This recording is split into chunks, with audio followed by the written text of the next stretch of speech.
C'è voluto un anno, ma dopo tanto attendere, finalmente l'Istituto Pascoli di Via Dante riapre. Il comune ha ultimato i lavori in programma. Gli studenti hanno così potuto far ritorno nel loro istituto ristrutturato e adesso adeguato a svolgere le attività scolastiche. Far lezione in aule più pulite e confortevoli è tutt'altra cosa. Un rientro, come dire, a casa, visto che ragazzi che frequentano l'Istituto Pascoli abitano nelle vicinanze. Per loro dover andare ogni mattina nei locali del plesso Tortorelle di Piazza Metello è stato un pesante disagio e lo è stato naturalmente anche per le famiglie che tante volte hanno protestato. Eh sì, era lontano, era difficile, bisognava andarci prima, ora finalmente siamo qua, è più grande, più comodo, più vicino.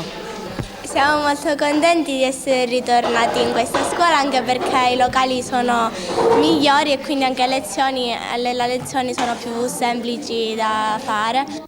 Adesso si lavora per riordinare l'arredo ed il materiale didattico tra banchi, lavagne, sedie, carte geografiche e quant'altro occorre, ma insegnanti e bidelli non si risparmiano ed anzi sono i primi a darsi un gran da fare.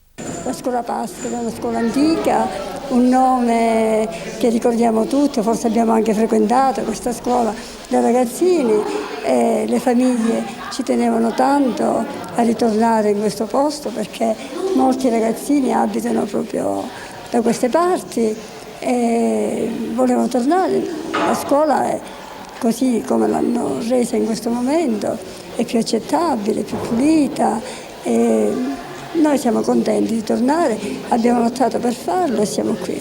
Finalmente siamo riusciti ad ottenere veramente il ritorno, che era la cosa principale, desiderato non solo da noi docenti, ma naturalmente anche dal nostro dirigente e dai nostri alunni e dalle famiglie. I lavori cosa hanno riguardato in particolare? In particolare abbiamo avuto la ristrutturazione praticamente anche della zona, come le vede, delle classi, la pittura dei locali, la ristrutturazione dei bagni, la sistemazione dei servizi anche che dovrebbero andare oggi domani alla segreteria e anche alla presidenza.